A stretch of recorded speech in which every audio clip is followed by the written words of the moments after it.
My father raised his drink and declared, "Some children fill you with pride. Others merely consume room." The crowd chuckled.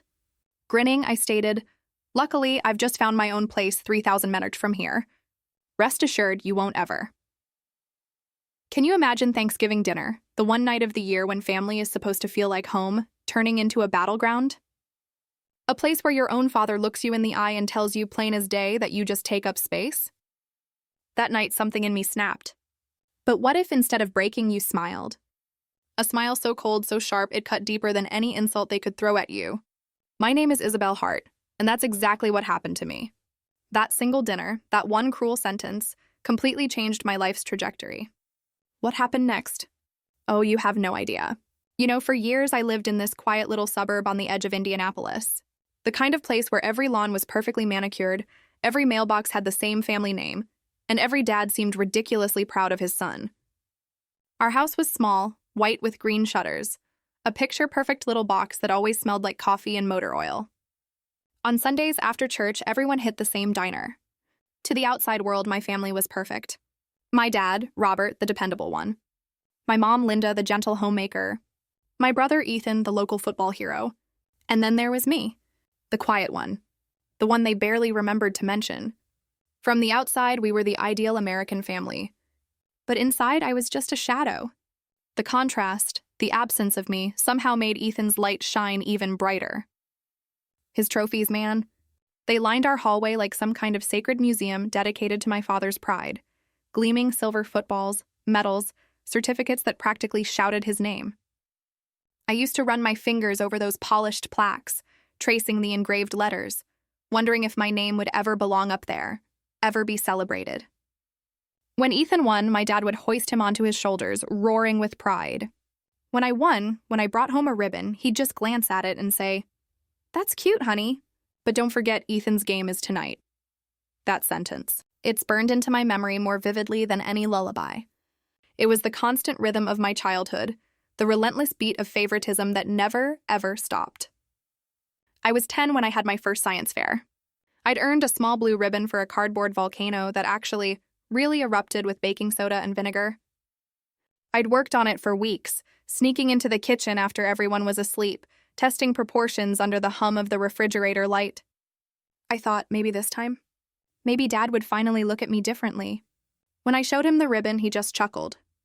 "That's nice, Izzy," he said, barely looking up. "But make sure you're ready for your brother's big match tonight. He'll need all of us cheering." That word, us, it never really included me. 2 months later, it was my birthday. Mom baked me a small vanilla cake, no frosting flowers, no candles spelling out my name. "It's just family this year," she said softly. But a week after that, they threw Ethan a massive backyard party for his college acceptance. Tents, music, half the neighborhood was there.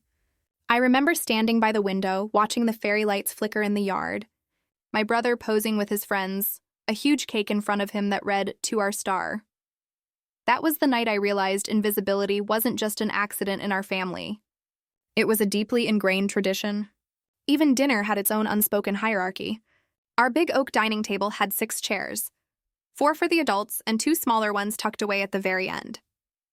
For years, even when I was tall enough to be at the main table, they never moved me from that kids' table. When I was 16, I was still sitting there, knees bumping the edge, straining to listen to grown-up conversations I was never invited into. Every single attempt I made to speak was met with polite nods, quick dismissals, or worse, deafening silence. Ethan?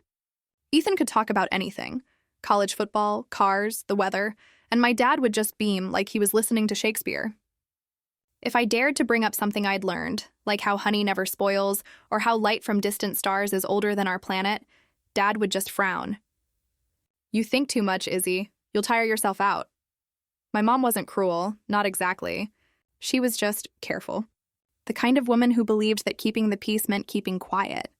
When Dad spoke, she'd fold napkins. When I cried, she'd whisper, "Don't make things harder for your father." Her softness, paradoxically, hurt more than his sharp words. At least his sharpness acknowledged my existence, even if it was to cut me down. Her quietness just erased me.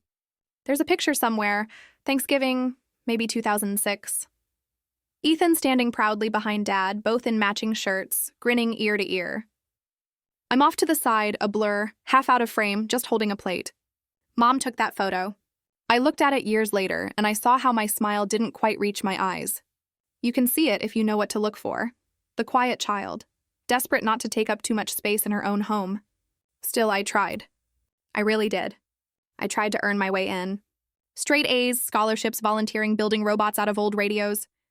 None of it even cracked the wall they had built around themselves. The more I achieved, the more invisible I became, as if my brightness threatened to disturb their perfectly curated family picture. Once, when I was 15, Ethan failed an exam. My dad spent the entire weekend coaching him, tutoring him. That same weekend, I received a letter for a state science competition.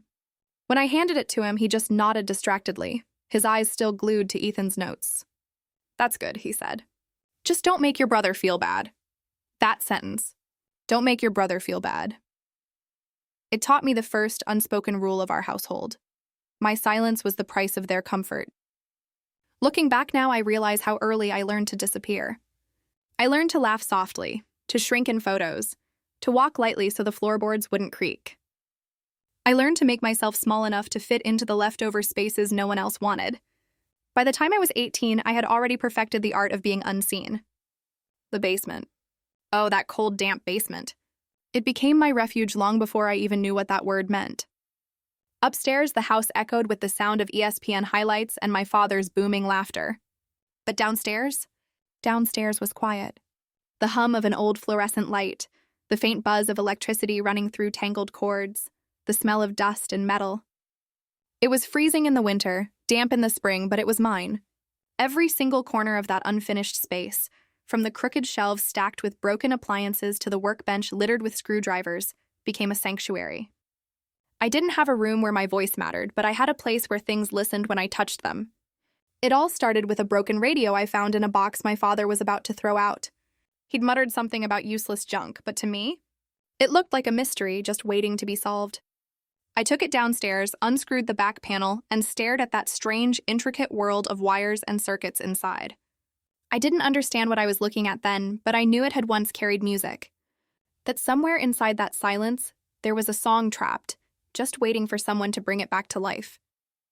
I spent hours down there, cross-legged on the concrete floor, devouring library books about transistor boards and frequency coils. I watched YouTube tutorials late at night, after everyone was asleep. After a week of trial and error, a faint crackle came through the speaker. Then a burst of static. And finally, a voice. I remember the way my chest filled with something I couldn't quite name. Pride, maybe? Or just pure relief. I had made something broken work again. For the first time, something in my world listened when I spoke.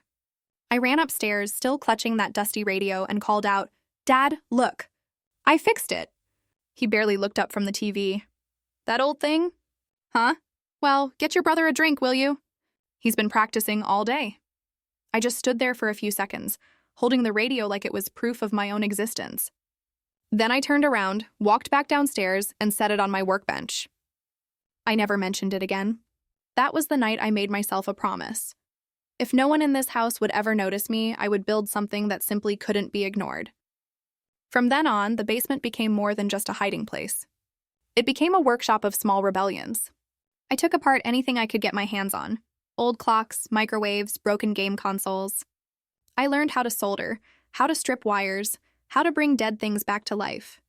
Each spark that flared from my soldering iron felt like a heartbeat, a pulse that reminded me I was still here, still capable. There was something almost sacred in the way broken objects surrendered to patience. Machines didn't care about charm or popularity. They responded to effort, to persistence, to understanding. I couldn't fix my family, but I could fix everything else.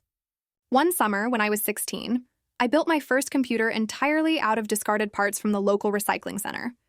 The fan rattled, the screen flickered, but when it powered on, I felt like I had just opened a portal into another world. I taught myself basic coding, learned to print 3D prototypes from online blueprints, and filled notebooks with sketches of designs I would one day create for real. It was never about escaping reality. It was about building one, a reality where I could finally belong. Of course, my father didn't see it that way.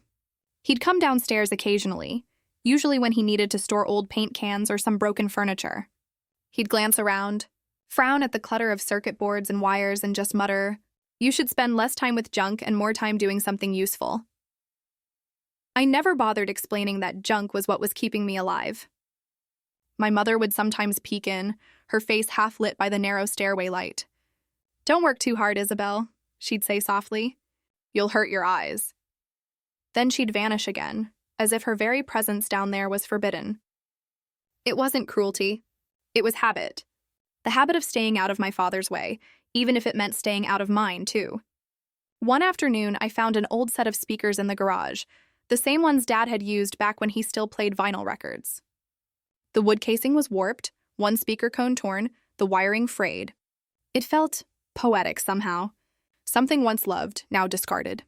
I spent 2 nights repairing it, rewiring the terminals, sanding the edges smooth, sealing the cracks with resin. When it was done, I carried it upstairs, so incredibly proud of my work. Dad was sitting in his chair reading the sports section. "It works again," I said quietly. "You can use it in the living room?" He looked up, just long enough to nod. "Good. Now grab Ethan a glass of water before dinner." That was it. No acknowledgement, no curiosity, no trace of interest in what I'd done. Just another reminder that even my successes were invisible in this house. I stood there for a moment, the irony hitting me like a physical blow. I had just given sound back to something broken, yet no one in this family would ever truly hear me. That night, I went back to the basement, turned off all the lights, and just sat in the dark. The repaired radio played softly in the corner, the same one he'd called useless. I listened to a late-night jazz station, the saxophone notes curling through the air like smoke. And I thought, maybe I wasn't meant to be heard here. Maybe the silence of this house wasn't something to fight. Maybe it was something to outgrow. From that moment on, every wire I soldered, every device I repaired, became a step closer to freedom. I wasn't just fixing things anymore. I was building an exit. I told myself that one day I would leave this basement, this house, this entire town. And when I did, I'd never look back. I didn't know where I'd go yet. I just knew it had to be far enough that my father's voice couldn't reach me, and close enough that I could still hear the hum of something I had built, something that worked because I made it work. The letter came on a Thursday afternoon, tucked between a grocery coupon flyer and a stack of unpaid bills. The envelope was white, embossed with a red seal that shimmered faintly in the light. Stanford University Office of Admissions. For a moment, I couldn't breathe. My hands trembled as I tore it open, scanning the words that would change everything. "Congratulations. We are delighted to offer you a full scholarship." I read the sentence over and over, as if it might vanish if I blinked. Then I ran. Down the hall, through the kitchen, bursting into the living room where my father sat, his glasses perched low on his nose, reading the sports section as usual. "Dad," I said, breathless. "I got in. Full scholarship. Stanford." The name felt sacred on my tongue, like undeniable proof that I had finally done something. Something that couldn't be ignored. For a second, I waited for his reaction. Maybe surprise, maybe pride, maybe even a smile. But he just folded the newspaper slowly and looked up with the same expression he might give a weather forecast. "Stanford?" he repeated flatly. "That's in California, isn't it?" I nodded, still grinning. "Yeah! It's one of the best engineering programs in the country." He leaned back in his chair, exhaled, and then he said it. "That's too far. Ethan's going to Purdue, much more practical. If you want to go that far, you'll have to figure it out yourself." He picked his newspaper back up, as if the conversation were completely over. My mother, standing by the sink, murmured, "Your father's just worried about the distance." But she didn't meet my eyes. No one said congratulations. No one took a picture. There was no cake, no dinner, no, "We're proud of you." The moment that should have been a victory felt like a private secret, something small enough to fit inside my pocket, where no one could take it away. That night, I went down to the basement, sat by the old workbench, and unfolded the letter again. The words still glowed on the page, but they didn't feel like triumph anymore. They felt like escape. I whispered the name, Stanford, aloud, letting the sound fill the empty room. For the first time, the idea of leaving didn't just excite me. It felt absolutely necessary. The months that followed passed in a blur of preparation. I worked part-time at a hardware store to save what little I could. I fixed old electronics for neighbors, sold custom-built speakers online. Every dollar I earned became another inch between me and that house. Ethan, meanwhile, threw a graduation party that took up the entire backyard. My father wore his favorite polo, smiling in every photo beside him. When it was my turn to leave, there was no party. Just a quiet morning and a half-packed suitcase. At the airport, the air smelled of coffee and disinfectant. My mother hugged me quickly, her hands cold against my back. "Call when you land," she said softly. My father stood beside her, his posture stiff, arms crossed. I tried one last time. "I'll send photos when I get there." He nodded, looking somewhere past me. "Just make sure you don't forget where you came from." When it was time to board, I turned back one last time. He wasn't looking at me. He had already turned toward the parking lot, his figure shrinking as he walked away. My mother followed behind him, her head down. Through the glass wall, I pressed my hand against the window, watching their silhouettes fade. For a long moment, I stood there, my palm leaving a faint print on the glass, a mark that would disappear as soon as the next flight took off.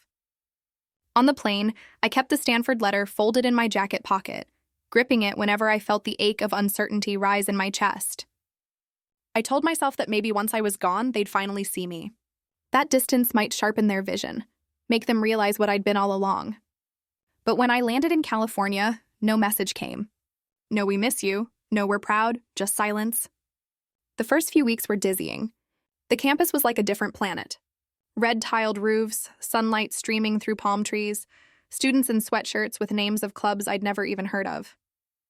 I walked across Stanford Oval, feeling like an imposter who had somehow wandered into someone else's dream.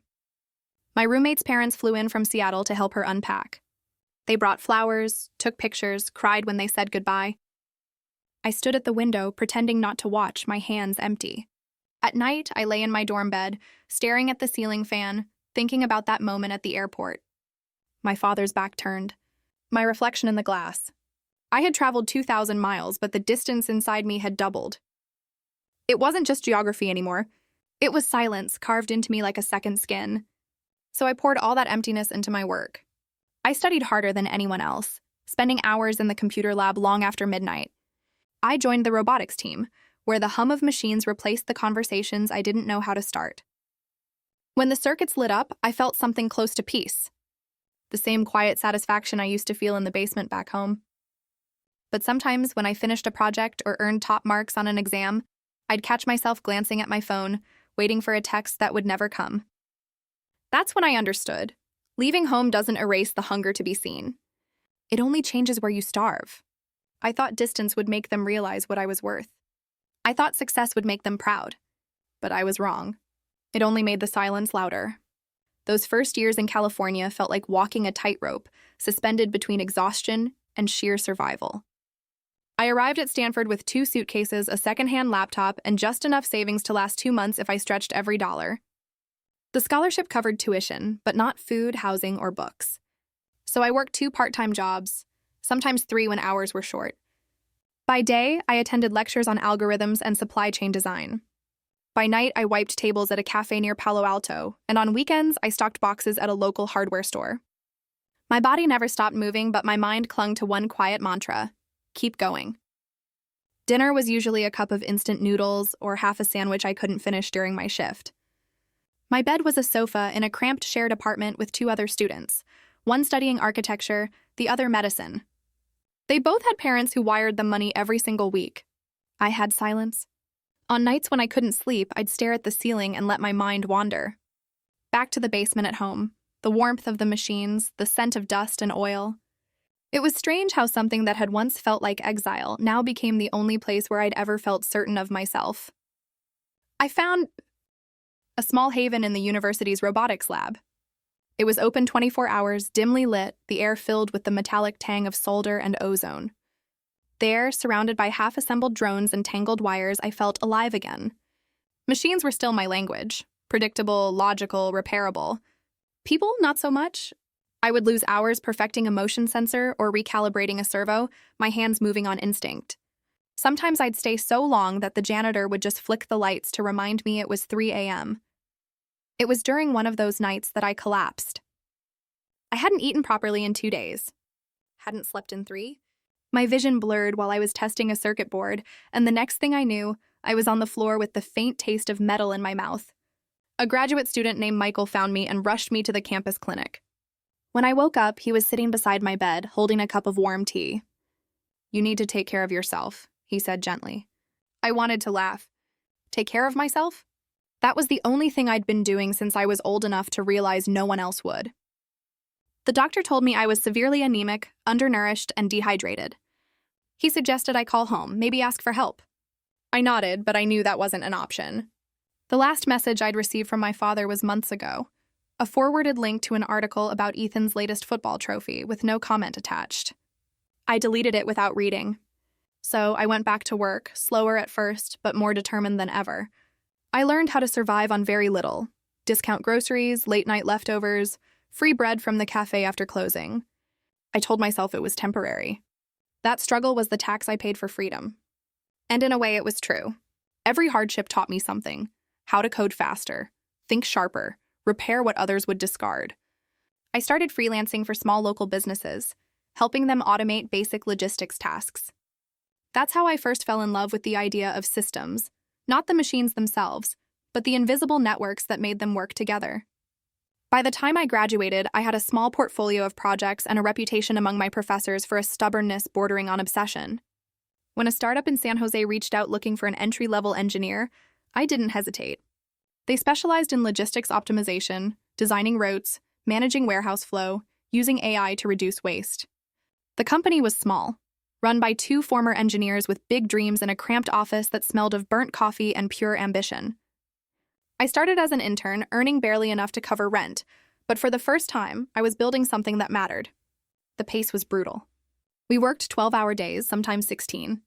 The founders slept on the office couches, and soon I did too. During those early months, our software crashed more than it ran.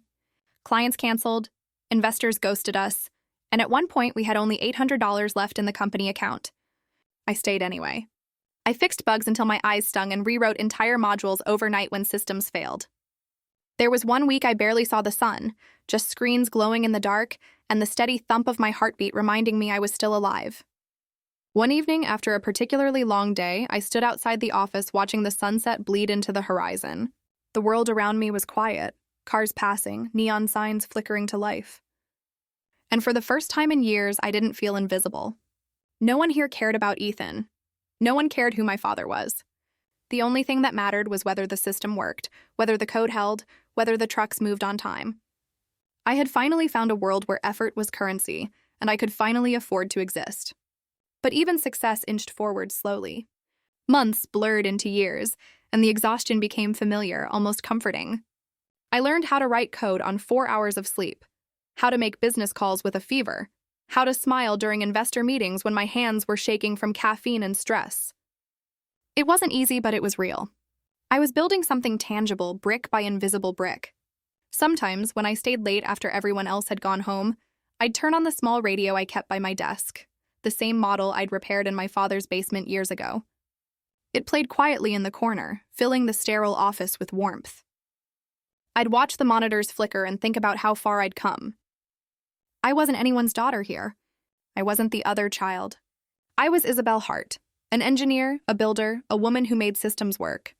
Still, there were nights when loneliness pressed heavy on my chest. The kind of silence that no machine could fill. I would imagine calling home, just to hear a familiar voice, but I knew what waited on the other end. Indifference, small talk, and maybe a passing mention of Ethan's latest milestone. So instead, I called no one. I told myself that family could be built the same way as circuits, carefully, intentionally, with patience and design. I just hadn't found the right blueprint yet. Years later, when I looked back at those long nights, the hunger, the fear, the endless grind, I didn't see failure. I saw a foundation. Those years didn't break me. They shaped me. They taught me that strength isn't about who catches you when you fall. It's about learning how to stand back up, even when no one notices you're down. I used to think I needed someone to lean on. But the truth is, I didn't have anyone. So I learned how to become the thing I needed most. I became my own anchor, my own safety net, my own place to land. And that, I realized, was the beginning of everything. Success came quietly, almost without warning. One day, I was sleeping on a worn leather couch in the corner of the office, eating leftover pizza while debugging a routing algorithm. And the next, our software was being used by hospitals across California. It started small. a few regional clinics testing our logistics system to track medical supply deliveries in real time. Then the pandemic hit, and suddenly every hospital in the state needed what we had. Demand exploded overnight. The chaos that broke other companies became the wind beneath ours. Our platform, once held together by late nights and borrowed servers, became the unseen backbone of an entire medical network. We optimized routes for ventilators, masks, and oxygen tanks. Our dashboards predicted shortages before they happened, rerouting trucks across states to keep ICUs from collapsing. For months, I barely left the office. My team slept on folding cots between workstations, surviving on caffeine and adrenaline. Every ping from my phone, another shipment delivered, another hospital saved, felt like proof that my years of quiet work finally mattered. News outlets picked up the story. A small California startup is redefining emergency logistics. My inbox flooded with interview requests and partnership offers. One morning, I opened an email from Forbes. Congratulations. You've been selected for the 30 under 30 list in healthcare and technology. I stared at the screen for a long time before it sank in. That basement girl, the one who used to solder old wires while her father bragged about her brother, had just made it into a magazine her parents kept on their coffee table. The ceremony was held in San Francisco, all glass and gold, the kind of place where every surface reflected success back at you. Reporters buzzed around, cameras flashing, people shaking my hand, congratulating me on changing the game. I smiled. I thanked them. I posed for photos under bright lights that made my eyes sting. And then a journalist, a woman with perfect posture and a voice like honey, leaned forward during a live interview. "So, Isabel," she said, "how does your family feel about your success?" The question caught me completely off guard. For a moment, I froze. Not because I didn't know the answer, but because I did. I smiled the same polite smile I'd learned to wear years ago. "They're not really into this kind of thing," I said. "They don't care much for technology." The interviewer laughed, assuming I was joking. The cameras flashed again. But behind that laugh, something inside me went quiet. Later that night, I sat in my hotel room, the award plaque resting on the desk beside me. The city outside glittered, alive with celebration, but I couldn't feel any of it. I thought of my father, sitting in his old recliner, probably watching football, unaware or uninterested that his daughter's name had just been broadcast on national television. I thought of my mother tidying up after dinner, maybe glancing at the muted TV and flipping the channel before my segment aired. And Ethan, well, he was probably out celebrating some promotion of his own with friends who cheered his every move. The silence from home was almost predictable. Not even a text. Not even a question. I used to think that if I achieved enough, it would force them to see me. That success would be a spotlight bright enough to pierce their indifference. But all the lights in the world couldn't reach them. When the ceremony ended, I stepped outside, holding the glass trophy in one hand and my phone in the other. The night air was cold, the street wet from earlier rain. My reflection in the building's mirrored wall looked like a stranger. Tailored suit, confident smile, hair pulled neatly back. I tried to see the girl my father had ignored, the one who used to sit at the kids' table, but she was gone. And yet in her place, I felt only emptiness. Over the next few months, the company scaled faster than I could have imagined. We partnered with national distributors, expanded to dozens of states, and received acquisition offers from corporate giants. My calendar was packed with board meetings and investor calls. I learned to speak the language of business: efficiency, capital, growth, words that sounded powerful but meant little to the child who once just wanted to be seen. Every time a new milestone was reached, someone would say, "You must be so proud," and I'd nod, smile, and thank them. But pride was a strange foreign thing to me. I didn't feel proud. I just felt tired. Tired of chasing an acknowledgement that never came. Tired of filling the silence with achievement after achievement. One night, after yet another interview, I went home to my empty apartment in San Jose. I poured myself a glass of wine and scrolled through my phone. Past articles praising my visionary leadership. Then I stopped at a photo from the Forbes event. Me, holding the award, cameras flashing. The caption read, "From basement tinkerer to tech visionary, Isabel Hart proves that grit beats privilege." I stared at that word. Privilege. It made me laugh quietly, almost bitterly. They had no idea. Privilege was Ethan's name engraved on every trophy. His seat at the adult table.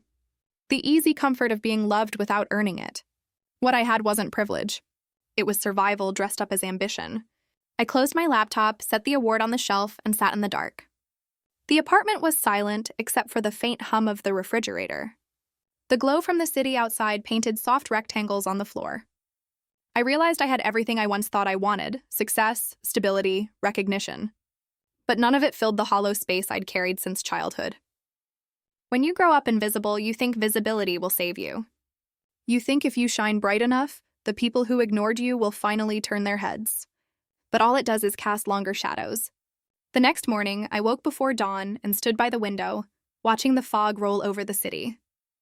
For the first time, I allowed myself to whisper the truth. They'll never see you the way you hoped they would. And strangely, instead of breaking me, the thought felt like freedom. The world saw me now. The headlines saw me. My colleagues saw me. But my parents? They never would. And maybe that was okay. Because somewhere deep inside, I was beginning to understand something even more powerful than being seen. The peace of knowing I no longer needed to be. After the acquisition deal closed, the world around me moved faster than I could even feel it. Meetings, contracts, lawyers, headlines, it all blurred together into a single breathless rush. The number in my bank account didn't even feel real. I had lived most of my life counting coins for instant noodles, and now I could buy almost anything I wanted. But when the noise finally faded and the congratulatory emails stopped pouring in, I realized I didn't want anything. I wanted somewhere that felt like peace. I found it on a gray morning in Seattle. The city was wrapped in mist, the air sharp with the smell of salt and rain. The realtor led me up to a glass-walled apartment overlooking Elliott Bay. Floor-to-ceiling windows stretched across the living room, the ocean shimmering beyond them like liquid steel. The space was quiet. No echo of footsteps, no hum of conversation, just the distant rhythm of waves meeting the shore. "It's a bit cold for some people," the realtor said, "but it has a view you'll never forget." I didn't need to think twice. I signed the papers that afternoon. The apartment wasn't extravagant, but it felt intentional. Every line clean, every detail precise. I filled it slowly, not with luxury, but with meaning. The floors were dark walnut, warm under bare feet. The walls were painted a soft shade of cream, catching the light that rolled in from the water. In the center of the main room, I placed a long walnut dining table. 10 chairs, all the same height. No kids' table. No hierarchy. Every seat equal, every voice welcome. I ran my hand along the smooth surface and thought, this is the table I've waited my whole life to sit at. On one wall, I hung my degrees and patents in simple black frames. The Stanford diploma, the company's founding certificate, the engineering patent that had changed my life. I didn't add any family photos. Not out of bitterness, but because I wanted this space to represent the woman I had built from scratch. The one who existed beyond comparison, beyond the shadow of anyone's expectations. I furnished the apartment like someone curating a sanctuary. The couch was deep brown leather, worn enough to feel lived in. A bookshelf lined one wall, filled not with business books, but with novels, essays, and old engineering manuals. The kitchen gleamed with polished marble counters, though most nights all I cooked were simple meals: soup, bread, tea. The bedroom faced the bay where the early sun melted through the fog and painted the walls with silver. It was everything my childhood home wasn't. Quiet, balanced, mine. One of the last things I brought into the apartment was the old radio. The same one I'd repaired as a teenager in my father's basement. It was scratched and faded now, the metal knobs dull from years of use. But when I placed it in the corner of the living room and turned it on, it still worked. The speaker crackled before a soft tune emerged. Static and melody blending like a memory you don't want to erase. That sound filled the room differently here. Back then, the radio had been my only proof that I could bring something broken back to life. Now it played in a place that existed because I had done exactly that with my life. Not just with wires. Sometimes in the evenings, I would sit by the window with a cup of tea, watching the ferries drift across the bay. The skyline shimmered in the distance, quiet, deliberate, like a city that didn't need to prove anything. I realized that was what I wanted for myself. For years, I'd chased success the way a starving person chases warmth, believing that once I had it, I'd finally feel whole. But here, in this stillness, I understood something different.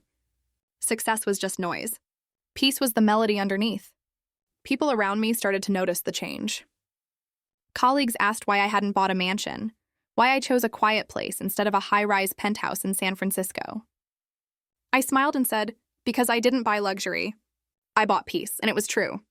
This wasn't a prize. It was a reclamation. Every plank of wood, every piece of glass, every inch of silence was mine, earned through years of invisibility, hunger, and persistence. In this apartment, I could finally breathe. I could play music without turning the volume down. I could eat dinner at my own table without waiting for permission to speak. I could look around and see a life that no one had given me, and no one could take away. Some nights, I would leave a single lamp on by the table and let the room go dim. The city lights flickered through the window, dancing across the glass walls like ripples of gold. I'd sit there tracing the grain of the wood, thinking about the years it took to reach this place. About the basement, the rejection letter that became a scholarship, the nights I coded until my hands cramped, the company born from chaos. And always that voice, my father's, echoing faintly from the past. Some kids make you proud. Others just take up space. I smiled every time I thought of it now, because here I was, 3,000 miles away, surrounded by space I had made for myself. And it was beautiful. The old radio played softly in the background. It sounded perfect, steady. I imagined the younger version of me sitting on that cold concrete floor, holding a soldering iron, dreaming of somewhere she could belong. If she could see me now, the table, the ocean, the quiet, she would understand. I hadn't just built a home. I had built a new world. This place wasn't proof that I'd made it. It was proof that I'd healed. That I'd stopped asking for permission to exist. And in that stillness, beneath the hum of the radio and the slow rhythm of the sea, I realized something simple and true. I didn't need to fix anything anymore. Not machines, not relationships, not myself. Everything that mattered was already working. 7 years had passed since I left that quiet suburb in Indiana. 7 years since I'd stood in that house with its polished oak floors, its heavy curtains, its photographs of Ethan smiling from every wall. Then the invitation came. An email, polite, almost sterile. Thanksgiving dinner, 6 p.m. Hope you can make it. Signed simply, Mom. No mention of Dad. No warmth, no apology. Just an address I still knew by heart. For a long time, I hovered over the delete button. I didn't owe them my presence. Not after the years of silence. But something in me, not bitterness exactly, but a deep yearning for closure, whispered that it was time. Not to reconcile, just to return one last time. To see the people who had once made me small, now from the vantage point of someone who no longer was. The flight to Indianapolis felt surreal. I watched clouds roll by beneath the wing and thought about all the miles between the girl who had left and the woman who was returning. I wasn't coming back to prove anything. I didn't need to. My life in Seattle had already answered every unasked question. But this, I told myself, wasn't about victory. It was about ending the story on my own terms. When I pulled into the driveway of my childhood home, everything looked smaller. The maple tree that once seemed enormous now barely brushed the second-floor windows. The porch light still flickered like it always had because no one ever bothered to fix it. Inside, the smell of roasted turkey and cinnamon filled the air. Familiar. Almost painfully so. My mother opened the door, smiling nervously. You look different, she said. Older, I smiled softly. Time does that. Ethan was already at the table, his wife beside him, their 2 kids whispering into iPads. My father sat at the head, as always, carving the turkey with mechanical precision. He looked older, too. His hair thinner, his shoulders slightly stooped. But his presence still filled the room like static electricity. When he looked up and saw me, there was a flicker of something in his eyes. Surprise, maybe? Then it vanished. Dinner began with small talk. The usual updates, Ethan's promotion, the kids' school achievements, the new car. No one asked about Seattle, or the company, or the Forbes list. I didn't mind. I wasn't here for their curiosity. I cut my food slowly, listened, smiled when it was polite to. The sound of silverware on porcelain filled the gaps between words. Then, as the plates cleared and the second bottle of wine was opened, my father lifted his glass. A toast, he said, and immediately the room quieted. His voice was the same, calm, deep, the kind that just demanded attention. He looked at Ethan, then at me, and said, Some kids make you proud. Others... His lips curved into that familiar smirk. Just take up space. And the laughter. It came so easily, just like it used to. Ethan chuckled. His wife covered her mouth to hide a grin. Even the children giggled, not understanding why. My mother looked down at her plate, the way she always did when she wanted to disappear. For a second, the old ache rose in my chest. That instinct to shrink, to let it pass, to pretend it didn't hurt. But the woman sitting there wasn't the girl who once hid in the basement. I set my fork down gently, and I looked at him. "Good thing I just bought my own place," I said evenly. My voice was calm, but sharp enough to slice through their lingering laughter. 3,000 miles away, so no one has to make space for me anymore. The laughter stopped. Instantly. Forks froze. The room fell into that thick, airless silence that follows a truth no one expected to hear. My father's smirk faltered. He blinked, as if unsure whether I was joking. My mother finally looked up, her eyes wide. Ethan shifted in his chair, suddenly fascinated by his glass. I held his gaze. Not with anger, but with something far more dangerous: indifference. Then I smiled. "Thank you for dinner," I said quietly, pushing my chair back. The food was lovely. No one moved as I stood. I walked around the table, my heels clicking softly against the wood floor. At the doorway, I paused and turned back, taking in the scene one last time. The table where I was never enough. The faces that had never really seen me. "Happy Thanksgiving," I said. "And don't worry, I won't take up any more space." Then I left.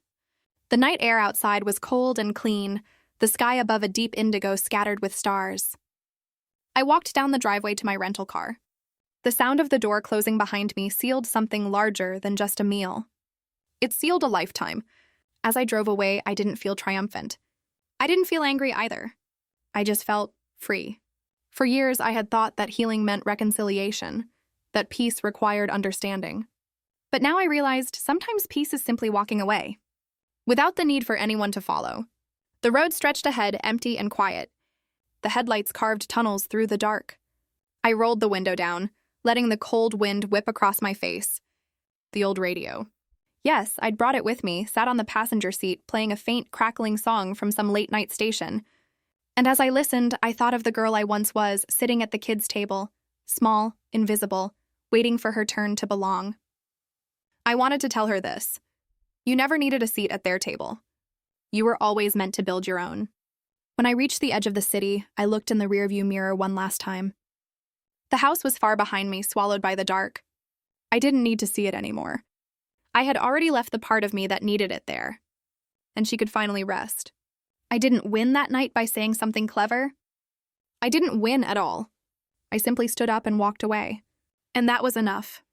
Christmas arrived, wrapped in the soft gray mist of the Pacific Northwest, the kind that blurred the line between sea and sky until everything looked like peace. In the week leading up to it, my apartment by the bay slowly transformed. Evergreen wreaths hung over the glass doors, threaded with crimson berries and strands of golden light. The long walnut table that had once stood empty now gleamed under the gentle glow of candles. For the first time since I'd bought this place, I wasn't preparing for solitude. I was preparing to share it. It started as a simple idea, an antidote to the hollow echo of that Thanksgiving night. I didn't want to spend Christmas pretending the silence from my family didn't sting. I wanted to fill that silence with something real, something human. So I opened my door to everyone who had ever been made to feel small, unseen, or forgotten. I wrote the invitations by hand.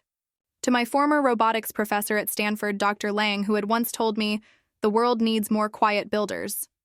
To Nora, a fellow engineer who'd been laughed out of her old job after standing up to her boss. To my neighbor, a single father named Miguel, who worked double shifts and still managed to coach his son's soccer team. To an older couple from my building who had lost touch with their own children. To my cousin Sarah, the only relative who had ever defended me at family dinners, even when it cost her their approval. And most tender of all, to my grandmother. When I called her, her voice cracked on the other end. "Seattle? Oh, sweetheart, that's so far." "Grandma," I said, smiling into the receiver, "I'll send the ticket." "You just bring yourself," she chuckled softly. "You sound like your mother used to," before she learned to whisper. On Christmas Eve, the first snow of the season dusted the city in quiet silver. Inside, the apartment glowed like a lantern.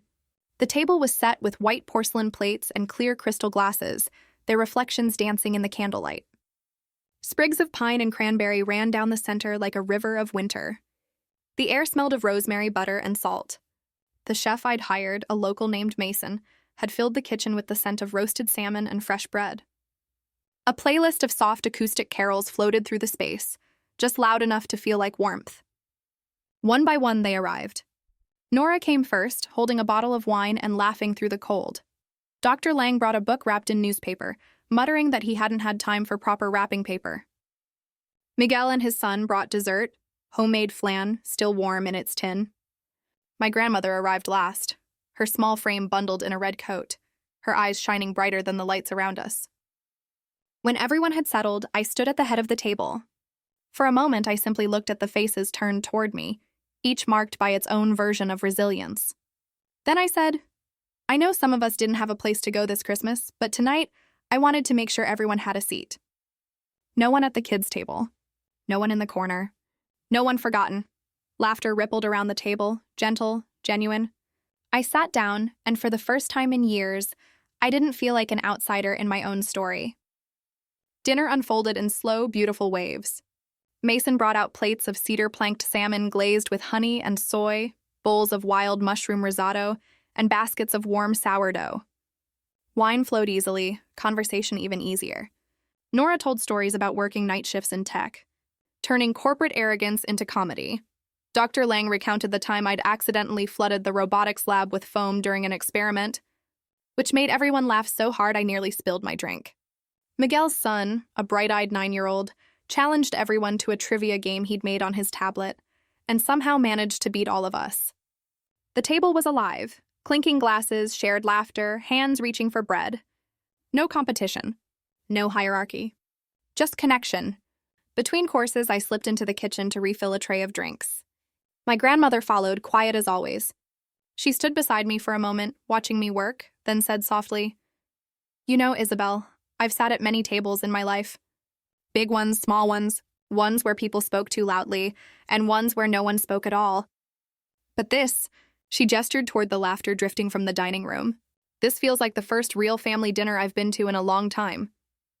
I swallowed hard, blinking back tears. It's not really family, Grandma. Not by blood, she smiled, reaching for my hand. No, sweetheart, better. It's by choice. When we returned, dessert had already begun. Slices of flan passed around, plates cluttered with crumbs and joy. Someone had turned up the music slightly, and a few people were singing softly along. I looked around the table and realized that every person there carried a story of exclusion. The teacher who wasn't taken seriously because of his accent. The colleague dismissed for her gender. The cousin labeled too emotional. The grandmother treated as background noise by her own children. Every single one of them had been told in one way or another that they took up too much space. And yet here we were, filling a room. Beautifully. As the night deepened, I raised my glass. To the ones who were left out, I said. And to the ones who learned to build new tables. The room fell quiet, then erupted in gentle cheers. Glasses clinked. Someone began humming along to the music again. Later. When the plates were empty and the candles had burned low, we all stayed at the table, talking, sharing memories, laughing about nothing and everything. I noticed how easily everyone listened to one another. No interruptions. No comparisons. Just warmth. My grandmother reached for my hand again. Her voice, a whisper, meant just for me. You did it, Isabel, she said. You built the kind of family your father never understood. Oh, Grandma. I turned my head toward her, the flicker of candlelight catching in her eyes. I didn't build it alone, I said. They came and they made it real. She nodded slowly. That's what real families do. They make each other real. When everyone had gone home and the apartment had fallen silent again, I stood by the window overlooking the dark bay. Snow still fell, soft and endless. The table behind me was a beautiful mess. Empty glasses, napkins folded into careless hearts, the faint scent of pine and vanilla lingering in the air. I thought about the home I had grown up in, the rigid lines, the quiet expectations, the laughter that never reached me. And then I looked around this room, filled hours earlier with imperfect, ordinary people who had chosen to show up, to care, to belong. In that moment, I understood something I never had before. Family isn't where you come from. It's where you are seen. No one here shared my last name, but every heart that had walked through my door that night had left something behind. A piece of grace, a spark of healing, a fragment of the love we were all still learning how to give. I walked over to the corner of the room where the old radio sat. I turned the dial gently until a faint tune drifted out, a soft jazz version of Silent Night, the same song that had played in the basement all those years ago when I dreamed of a different life. Only now it didn't sound like longing. It sounded like home. As the snow thickened outside, I whispered to no one in particular, "There's no family here tonight by blood." But every heart in this room was real. And for the first time in my life, that was more than enough. By morning, the snow had stopped, leaving the city wrapped in quiet white. The apartment still smelled faintly of pine and cinnamon, the table a battlefield of crumbs and candle wax. I was barefoot, holding a mug of coffee, watching sunlight stretch across the floor when my phone buzzed on the counter. At first, I ignored it. I wasn't ready to return to the noise of the world. But when it rang again, then again, I glanced at the screen. Dad. My thumb hovered over the answer button. 7 years of silence, and he was calling now. I hesitated, then swiped to accept. Isabel? His voice was sharp, controlled, the same tone he used when I was a child and had done something he considered foolish. Do you know what's happening right now? I frowned. Good morning to you, too. He ignored that. The entire town's seen those pictures. Pictures? The Christmas dinner, he snapped. Someone posted them online. Your cousin, I think. Everyone's sharing it. The warmest Christmas dinner in Seattle. You and your group. People are calling it inspiring. I blinked, surprised. I hadn't even realized anyone had taken photos. Sarah must have posted them. She loved documenting moments. Apparently, he continued, his voice rising, you said something about building a table for the forgotten. You think that's funny? The comments are saying how your family rejected you, how you built your own. You made us look like fools, Isabel. The whole town's talking. I leaned against the counter, staring out the window. I didn't make you look like anything, Dad. You did that all on your own. Watch your tone. There it was. The command. The old dominance as if time hadn't passed a single day. But I didn't shrink this time. My voice stayed steady, calm, like the sea outside. I didn't mention your names. I didn't blame anyone. I just hosted dinner for people who didn't have a place to go, he scoffed. And you called it family. I smiled faintly. It felt like one. There was silence, sharp, uncomfortable. I could almost hear him pacing, picture him gripping the phone too tightly. You always did love dramatics, he said finally. All this self-pity, parading your so-called independence. What? You think you're better than us now? No, I said softly. I think I finally stopped needing you to tell me I'm enough. He exhaled hard as though my calmness offended him more than any argument could. You have no idea how disrespectful this is. Your mother's been humiliated. Your brother called this morning, says people are asking what happened between us. You've dragged our family through the mud just to play the victim. I closed my eyes. There it is, I thought. The story they'd always needed to tell. That I was the problem. That I'd turned my back on them. I had lived my whole life trying to rewrite that narrative. But now I realized I didn't have to. They could keep their version. I had mine. Dad, I said, quiet but firm. You're upset because people saw something true, not because I said it. You've always cared more about how things look than how they are. Don't you dare talk to me like, Robert, that's enough. The voice came from somewhere behind him, faint but unmistakable. My grandmother. I hadn't realized she was with him. Maybe she'd gone there after the holidays. Maybe she'd heard the whole conversation. Mom, he started, but she cut him off. No, you listen to me now. Her voice, though weak with age, carried more authority than his ever had. I saw those pictures too. I saw her table. There was a long pause. I could imagine my father stiffening, ready to defend himself. But my grandmother didn't let him. She didn't shame you, Robert. She didn't even mention your name. She showed people something beautiful. A room full of souls who had nowhere else to go, sitting together, being seen. That's not humiliation. That's grace. He said nothing. She's not taking up space, my grandmother continued softly. She built a table big enough for everyone who was told there wasn't one. Even for you. Silence filled the line. A silence thick and trembling, the kind that comes when truth finally pierces pride. I stood by the window, gripping the edge of the counter, listening to the faint hum of the call. Finally, my father spoke, quieter now. You don't understand, Mom. People, she interrupted, will forget by next week. But your daughter will remember this moment for the rest of her life. Don't make her remember that her father called her success an embarrassment. He didn't answer. Robert, she said again, gentler now, for once in your life, just be proud of her. Even if you don't understand her. That's all she ever wanted. There was a faint sound, maybe the phone shifting hands, maybe the scrape of a chair. Then my grandmother's voice closer to the receiver. Sweetheart. I swallowed hard. I'm here, Grandma. I saw the photos. It was a beautiful dinner. Her voice trembled. You looked happy. Truly happy. I whispered. I'm proud of you, she said simply. Those 4 words hit deeper than any award or headline ever could. For a moment, I couldn't speak. I pressed my palm to the glass, watching the waves crash against the rocks below, letting her words sink into the space where all the old wounds used to live. Thank you, I managed. That means everything. I know, she said softly. Then, after a pause, don't let his anger make you doubt what you've built. Men like your father don't know how to love without control. But you loved without permission. That's stronger. I think I finally understand that, I said, a small, tearful smile spreading across my face. The line went quiet for a few seconds. Then I heard her say gently, I should go, darling. He's pacing holes in the carpet. I let out a sound, full of release. Go easy on him. No, she said, amusement in her voice.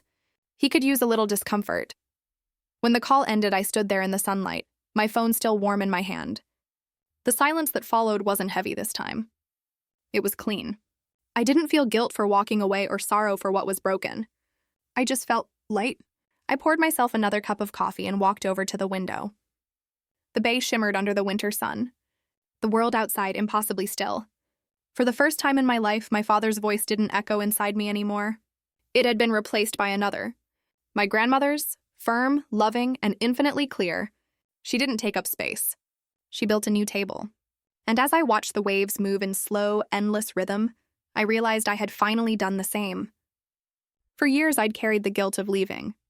The fear that independence made me ungrateful, that success made me selfish. But that morning, with the ocean shining before me and her words still in my chest, I understood something simple and profound. Leaving wasn't betrayal. It was survival. And survival, in its quietest form, was the truest kind of love. The love that builds space for others to breathe. For the first time, I didn't feel like the girl who had walked away. I felt like the woman who had arrived. New Year's Eve crept in quietly that winter. Not with fireworks or noise, but with the kind of stillness that feels like a page turning.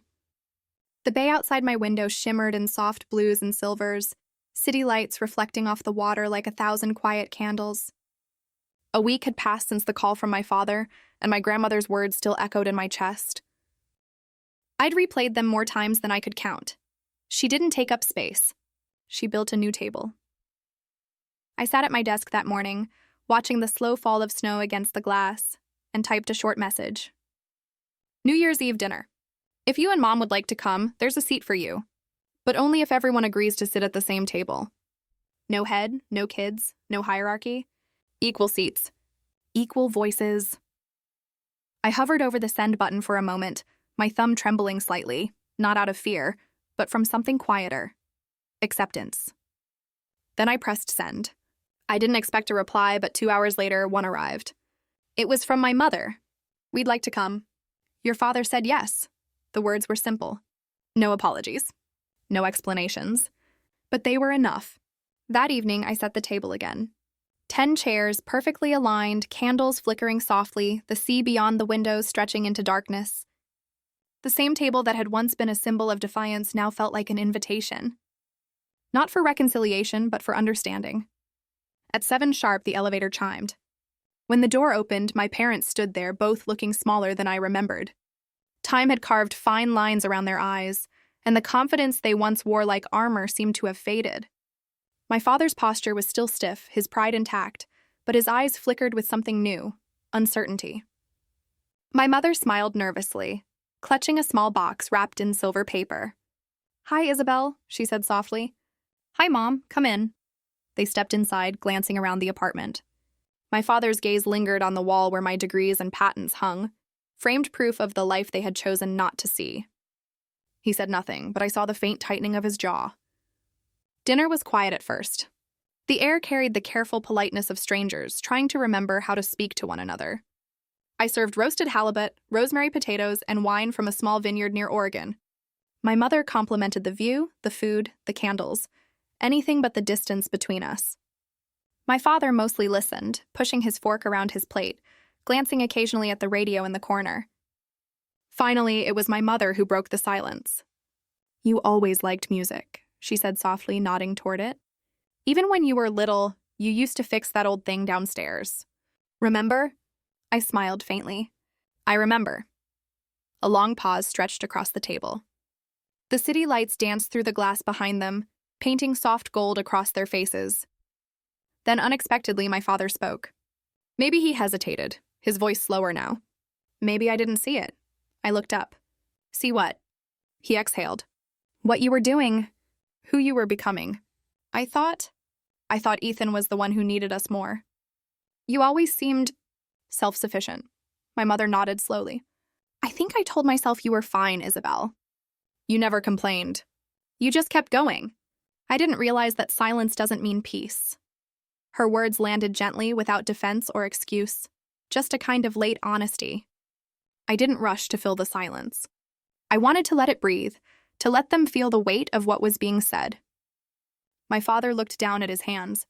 "I shouldn't have said what I said that night," he murmured. "The toast." I let out a small breath. Not quite laughter, not quite forgiveness. "It's all right," I said softly. "You were right in a way. Some kids do make their parents proud.